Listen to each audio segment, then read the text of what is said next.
Let's talk about health from a different perspective. One of my favorite authors is Taleb, Nassim Taleb, talking about the concept of fragility and antifragility. And one of the points he raises is that, or several points. Number one, it's impossible to prove a negative. So if you're trying to prove there are no black swans, that's impossible to prove. By contrast, just one counterexample actually disproves a theory. So if you say all swans are white, if I'm able to show you even one black swan, it disproves that theory.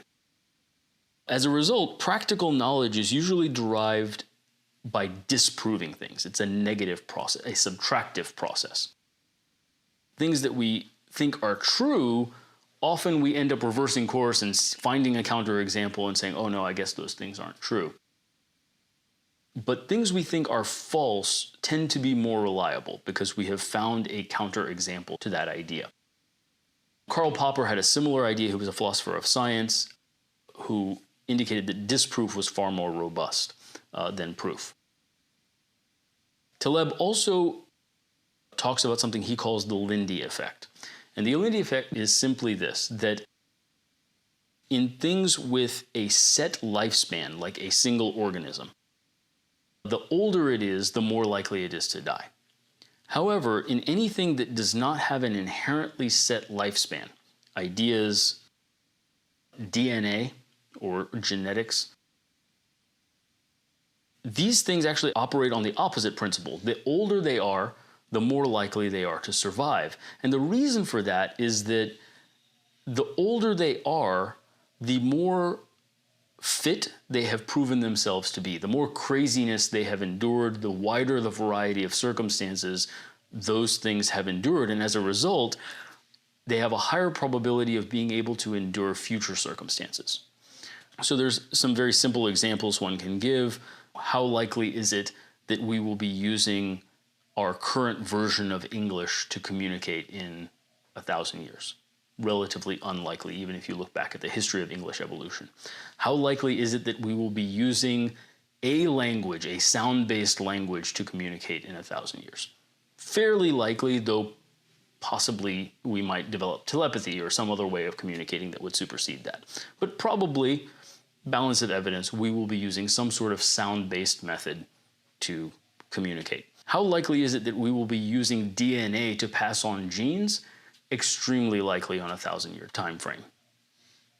Nothing is guaranteed. There are always extreme events that can happen, but balance of evidence is on a 1,000-year time frame, we would not stop using DNA and start using some other means of conveying our genes. And so each of these is a conveyance of information, but the older technology is the more reliable.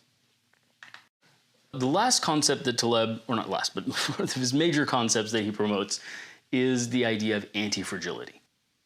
Antifragility is actually a class of things, ideas, people, concepts, systems that gain from stress and disorder. And we know that perfectly well in the human body. If you go lift a heavy weight, your body will adapt, will become stronger. And what's interesting about that is that if you go lift 100 pounds, your body somehow knows to adapt to lift more than the strain. So it adapts to lift 105 pounds or 110 pounds. It doesn't adapt exactly to the strain, it over-adapts. That gain in response to stress is called antifragility.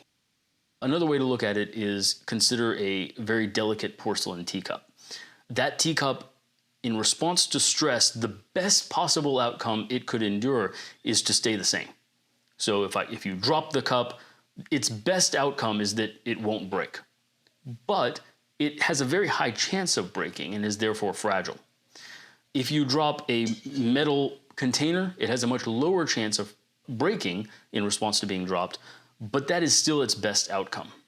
By contrast, a human being when stressed, or an idea when stressed, can actually evolve, can actually become better in response to that stress, can morph itself, and as a result of experiencing that stress can actually become better, stronger. One of the concepts that's not discussed often enough, I think, is something called post-traumatic growth. We talk about post-traumatic stress disorder, but actually far more common in our experience is post-traumatic growth. We've all experienced that. Some of the hardest times in our lives often lead us to grow in the most profound ways.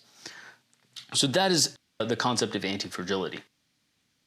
In regard to wheat genetics, antifragility means that the oldest wheat, the one we evolved with the longest, is more likely to be the healthiest for us for unknown reasons. We may not know currently why that would be the case. We can speculate that, oh, it's the DD genome, but that may not be it. It may be something else.